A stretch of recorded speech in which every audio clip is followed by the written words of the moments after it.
कैसे हैं आप सब लोग? बढ़िया। हमारा टॉपिक रहेगा वो रहेगा इंटरचेंजेबिलिटी और उसके फैक्टर्स यानी कि लिमिट फिट टॉलरेंस। ठीक है, तो इंटरचेंजेबिलिटी इसमें मैंने जान लेते हैं होता क्या है, सबसे पहले इसका परिचय। जैसे कि आप लोगों ने देखा होगा कि आपने मोटरसाइकिल देखी है, बाइक चलाई होगी, ठीक है। तो बाइक का जब एक पार्ट खराब हो गया, मतलब उसकी टायरिंग चेंज हो गया या फिर आपको गियर में दिक्कत आ रहा है, तो आप क्या करते हो? बाइक छोड़ देते हो या कहीं मतलब कबाड़ में दे देते हो? क्या करते हो?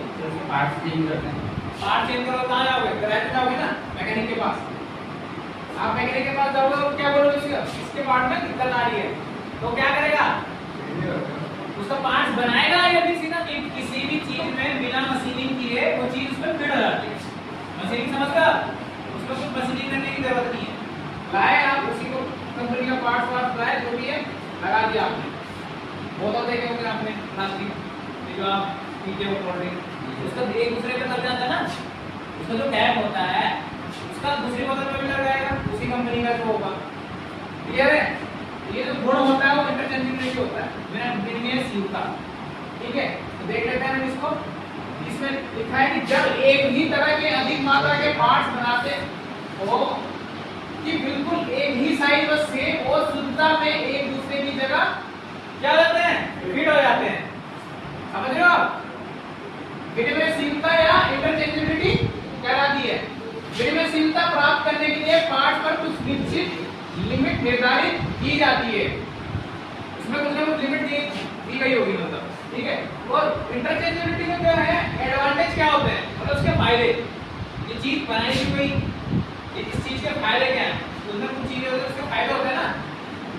तो यहाँ पे देख लेते हैं कि पार्ट्स को असेंबल करने में कम समय लगता है, यानी कि आप कुछ चीज पार्ट खराब हुआ, पार्ट्स को बनाएंगे तो उसको बनाना नहीं पड़ेगा आपको अलग से। क्या करोगे आप? सीधा उसी कंपनी का पार्ट्स लाओगे और बाइक में लगा दोगे, आपका टाइम बचत हुआ ना। यानी कि पार्ट्स कब खराब होते हैं, यानी कि जब वो उसी साइज का होगा तो उसी साइज के हिसाब से उसको गैप दिया होगा, आपका क्लियरेंस दिया होगा तो सही होगा। अगर आप अलग से बनाते हो तो क्या होता है सही फिट ना हो, घिसेगा, खराब जल्दी होगा, यानी उसमें कम खराब होगा पार्ट्स। यहाँ पे लिखा है कि प्रोडक्शन अधिक होता है, यानी कि मास प्रोडक्शन। मास प्रोडक्शन जानते हो? किसी भी चीज को अधिक उत्पादन में, यानी कि अधिक। ये मार्कर है जैसे, ठीक है, आप एक मार्कर बनाया और आपने 1000 मार्कर बनाए, तो 1000 जो आपने बनाया क्या हुआ? उसका मास प्रोडक्शन हो गया। कंपनी में क्या होता है? मास प्रोडक्शन ही तो होता है। चौथा है आपका घिसे व टूटे पार्ट्स बदलने में आसानी होती है। एक ही पार्ट को कई जगह बनाया जा सकता है जिससे अधिक रोजगार उपलब्ध होगा, यानी कि एक स्टैंडर्ड रखा जाएगा, साइड रखा जाएगा, और आपकी जैसे एक कंपनी यहाँ है तो एक कंपनी कहाँ है? दिल्ली में, तो उसका जो स्टैंडर्ड रखा जाएगा सेम साइड बनेगा ना। बोल्ट, अगर बाई चांस ये बोल्ट है M8 का, ये M10 का, तो इसका जो नट होगा बाई चांस हो गया, आप दूसरा उसी साइड का नट लाओगे वो लग जाएगा उस पे। ये तो नहीं होगा ना, नहीं लगेगा, लग जाता है। ठीक है, आराम से। ये आप देख सकते हैं यहाँ पे असेंबली होती है, उसमें क्या होता है कि किसी भी चीज को अलग अलग पुर्जे होते हैं, उसको जोड़ के एक चीज बनाना, यानी कि जैसे कार है तो उसका टायर लगाएगा, उसका स्टॉप लगाना है, उसकी सीट आएगी, उसका फ्रेम होगा, पूरा स्टीयरिंग हो गया, आपका गियर हो गए, इन सब चीजों से वो एक क्या बन रहा है? एक प्रोडक्ट बन रहा है, एक व्हीकल बन रहा है, तो वो है असेंबली। मशीन पुर्जों को आपस में जोड़ने की विधि को क्या कहते हैं? असेंबली कहते हैं। ठीक है, अब असेंबली होती है दो प्रकार की। सिलेक्टिव जो होती है हमारी वो दो प्रकार की होती है, सिलेक्टिव और नॉन सिलेक्टिव। ठीक है, इससे पहले देख लेते हैं सिलेक्टिव असेंबली होती क्या है। ठीक है, इसमें लिखा है कि यदि किसी मशीन का पार्ट केवल इस मशीन के लिए बना हो, वह उसी प्रकार की दूसरी मशीन पे फिट न किया जा सकता हो, उसे सिलेक्टिव असेंबली कहते हैं। ठीक है, मतलब किसी मशीन का पार्ट है तो वो उसी मशीन पे क्या होगा? फिट होगा।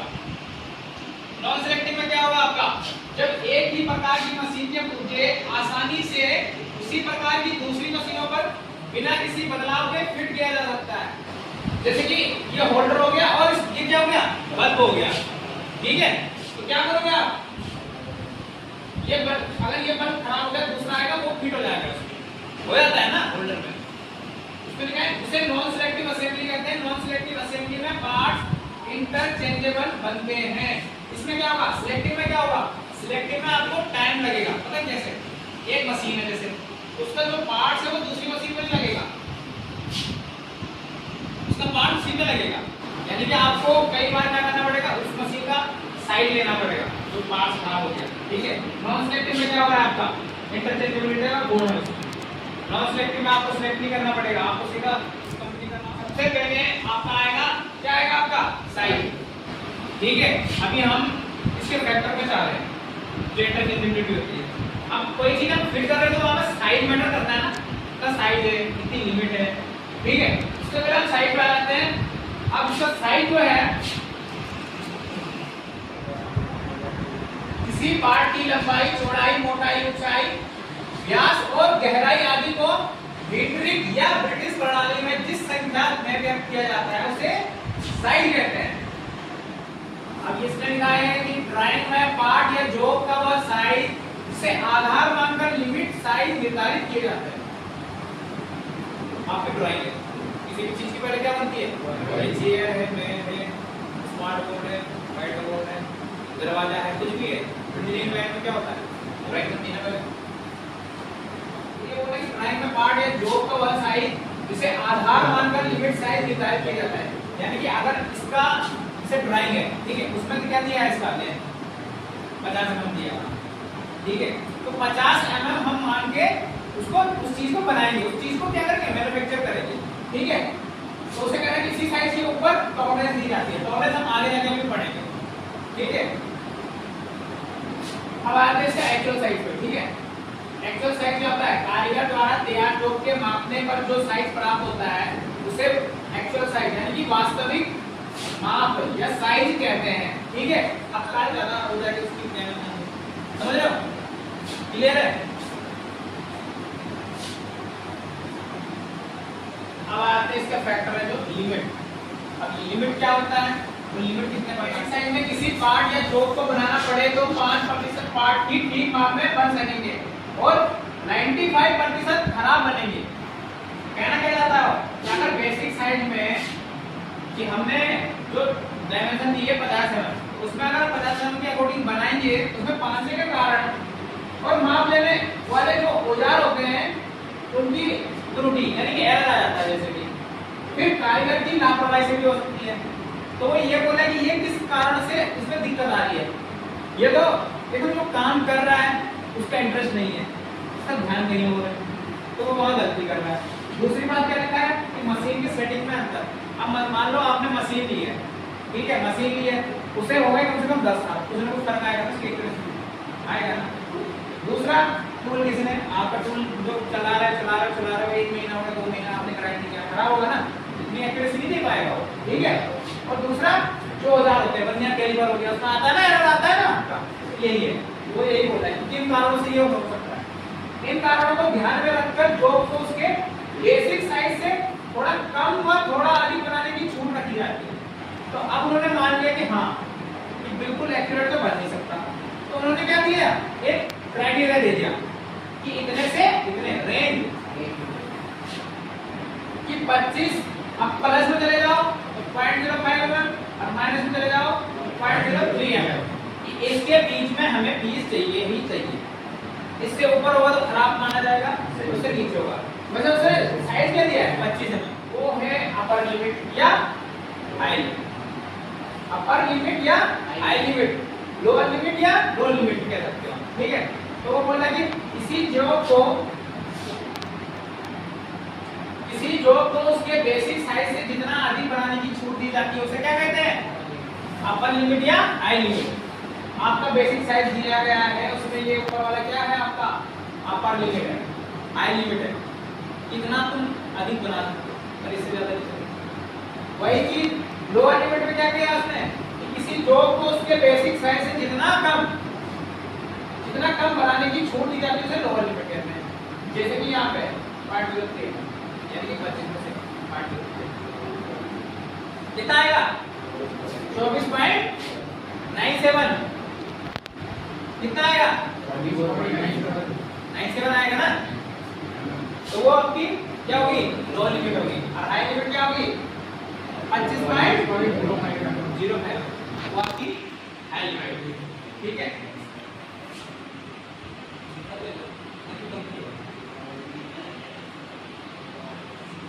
साइज समझ में आया? साइज कितना होता है? Basic size, actual size. Basic जो ड्राइंग में दी गई है, एक्चुअल जो आप बना के तैयार करते हो, चाहे वो कितना भी साइज है, ठीक है। उसके बाद क्या आया? लिमिट, हाई लिमिट, लो लिमिट। हाई लिमिट में क्या हो रहा है? बेसिक साइज से थोड़ा सा ज्यादा बना सकते हैं, लो लिमिट में थोड़ा उसमें जितनी छूट दे रहा है, यानी कि वो बोलेगा अगर ज्यादा बनाओगे तो इतनी छूट हम दे रहे हैं, और जितने से कम बना रहा हम उतनी छूट दे रहे हैं। और ऐसी बात है, ठीक है। उसके बाद आ जाता है इसका टॉलरेंस। अब टॉलरेंस होता क्या है, ये इंपॉर्टेंट है, ठीक है। क्वेश्चन भी आता है टॉलरेंस होता क्या है। डिफरेंस बिटवीन हाई लिमिट और लो लिमिट, यानी कि हाई लिमिट जितनी दे रखी थी और लो लिमिट उसके बीच का जो अंतराल है, यानी कि रेंज है, इसी पार्ट के हाई लिमिट या पर लिमिट साइज और लोअर लिमिट साइज के बीच में जो अंतर होता है उसे क्या कहते हैं? टॉलरेंस कहते हैं, ठीक है। ये टॉलरेंस होगी, इसको टॉलरेंस जोन भी कहते हैं, ठीक है। समझे आप? याद रखिएगा, ये कोई शाफ्ट है, ठीक है। तो उसने जब बोला कि ये शाफ्ट कितने में बननी चाहिए, उसने हाइट अपर लिमिट दे दी कि हाँ मैक्सिमम 25.2 mm। अब जब उसने बोला कि कम से कम कितनी बननी चाहिए, तो वहां पे उसको फिट भी बनाना ना जाके, उसने दे दी 24.8 mm। और उसके बीच का जो निकला वो क्या है? टॉलरेंस है। ये येलो लाइन से निकला है, ये बीच का जो भी है उसका डिफरेंस 0.2 है, वो क्या हो गया आपका? टॉलरेंस जो हो गया। तो एक ही तरफ यानी कि प्लस या फिर माइनस। अब वो कहीं पे ऐसा हुआ कोई पार्ट्स में होना है कि वहां पे उसको ज्यादा बन जाए कोई बात नहीं, और कम नहीं होना चाहिए, वो ये बोल रहा है। तो प्लस में जाए आपका पॉइंट कितना दे रखा है इसने? 100 माइक्रोन, 0.10, ये 0.1 mm। फिर दूसरा जो दे रखा है प्लस में 0.05 यानी 50 माइक्रोन। फिर दूसरा माइनस में दिया तो उतना ही दिया उसने कि 0.1 mm और 0.05 mm, ये माइनस में दिया। ये कम से कम, ये तो कम से कम हो, ये फिर ज्यादा से ज्यादा एक ही तरफ यानी कि एक ही दिशा में, ये तो प्लस प्लस या माइनस माइनस, ठीक है। अब बायलेटरल क्या दी थी उसने? बायलेटरल ना ठीक उसका अपोजिट हो जाएगा, क्या हो जाएगा? प्लस माइनस दोनों आ जाएंगे, यानी कि प्लस को भी लेके चल रहा हो, माइनस को भी लेके चल रहा हो। अब डायरेक्शन हो गई, क्लियर है? अब आते हैं इसके ज्योमेट्रिकल डायमेंशन टॉलरेंस, ठीक है। ज्योमेट्रिकल टॉलरेंस में जो की ज्यामितीय आकार जैसे straightness, squareness, flatness, circularity, angularity, position, extra को बनाने के लिए टॉलरेंस दी जाती है, ठीक है। उसमें टॉलरेंस देनी है इन चीजों को। अगर स्ट्रेटनेस है तो जो बनती है स्ट्रेट, फ्लैटनेस, ठीक है। सर्कुलरिटी में कोई गोल जोड़ है, सिमेट्रिसिटी में गोल जोड़ भी आती है, एंगुलरिटी में कोई एंगल में कटा हुआ, ठीक है। ऐसे तो ज्योमेट्रिकल जो के कारण और गुणवत्ता को प्रभावित नहीं करता है, ठीक है। वो क्या करेगा आपका? वो जो जॉब का वर्क हो रहा है या फिर उसकी क्वालिटी है उसको प्रभावित नहीं करेगा, यानी कि इससे कोई इंपैक्ट नहीं पड़ेगा।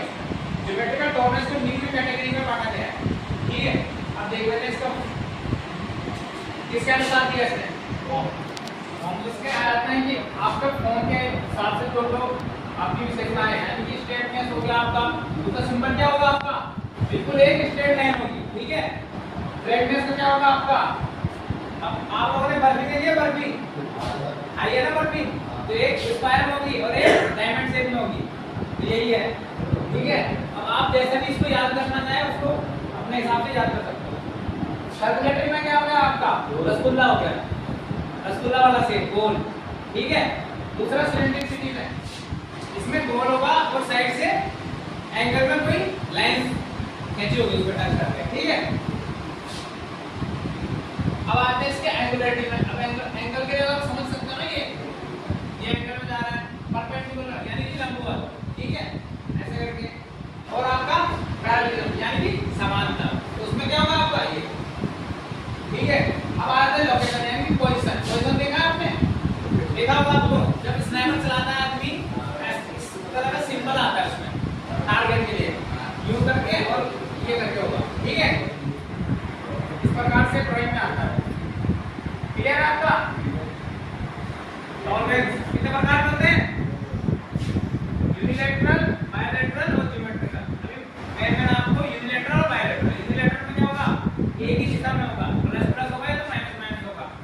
बायलेटरल में क्या होगा, प्लस में होगा माइनस में होगा, ठीक है। अब आते हैं अलाउंस।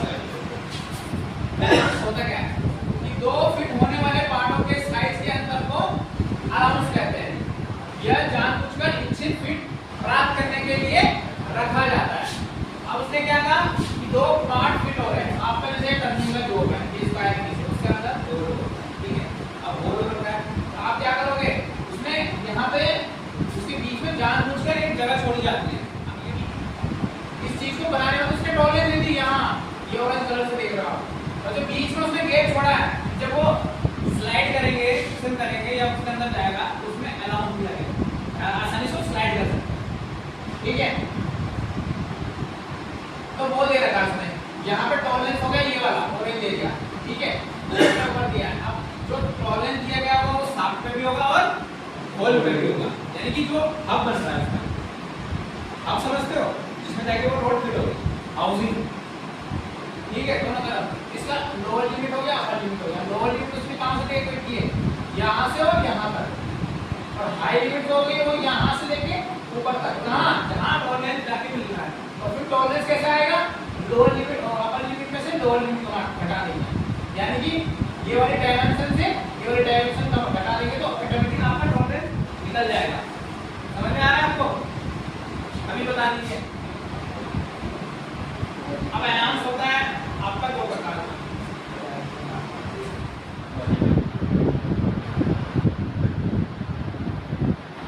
पॉजिटिव अलाउंस, ठीक है।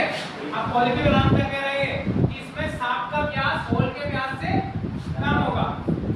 जो अलाउंस दे रखा था गेप, उसमें क्या होगा आपका शाफ्ट का व्यास, जो आपने सिलेंड्रिकल रोड थी शाफ्ट बोलते हैं, ठीक है, शाफ्ट का व्यास क्या होगा आपका होल के व्यास से कम होगा, यानी कि कितना बीच में कितना क्लियरेंस आ रहा है, ठीक है।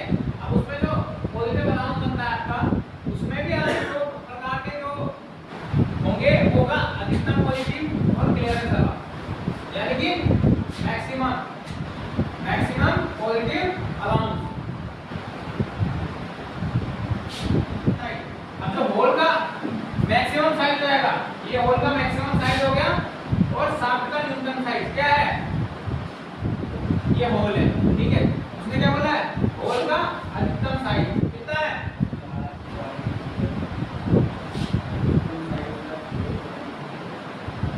ये हो जाएगा ना, हो जाएगा।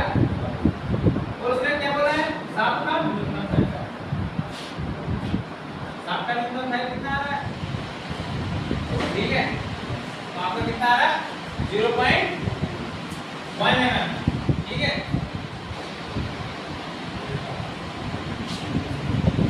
यहाँ से न्यूनतम बोला तो उसने यहाँ पे उसका तो बता के कितना है, उसकी रेंज जो वहाँ से लेके यहाँ कितना ट्रैवल कर रहा है, कितना मतलब उसके बीच में गैप आ रहा है, वो निकालना है। इसी प्रकार न्यूनतम पॉजिटिव उसने क्या ले लिया, होल का न्यूनतम, यानी कि उसका ऑपोजिट करके होल का वहाँ मैक्सिमम होगा, इधर होल का मिनिमम मान दिया, इधर शाफ्ट का जो न्यूनतम साइज होता है मिनिमम होता है, वहाँ इसमें शाफ्ट का अधिकतम होता है। अब इसको निकालना है कितना, ये होल का न्यूनतम साइज कितना आ रहा है 50, मिनिमम पॉजिटिव अलाउंस, ठीक है। अब इसमें क्या दे दिया हमने, अब मैक्सिमम और मिनिमम इसमें दिए, पर उसमें क्या दे दिया नेगेटिव, ठीक है। अब हमने क्या दे दिया, ये सदैव माइनस में रहता है, इसमें शाफ्ट का साइज बड़ा और होल का साइज छोटा होता है, यानी कि क्या हो गया आपका, यहाँ पे होल का साइज छोटा होता है, और जो सिलेंडर का जो शाफ्ट है वो बड़ा होता है, उसके अंदर नहीं जाएगी ना, ठीक है। तो उसमें क्या दिया इसने, इसे इंटरफेरेंस अलाउंस भी कहते हैं, यह 2 प्रकार का होता है, ठीक है। ये शाफ्ट का है, ये होल का है, ये होल का हो गया, ये शाफ्ट का हो गया, ठीक है। अब उसने क्या बोला है, न्यूनतम होल साइज, यानी कि मिनिमम होल साइज कितना है इसमें, अरे मिनिमम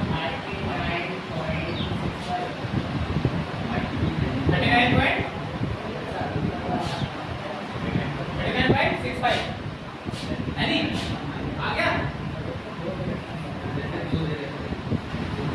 आप इसमें 2 दे रखे हैं ना माइनस माइनस में, तो उसको माइनस लगा रहेगा, क्या है क्लियर है, एंड हो गया, ठीक है। तो हमारा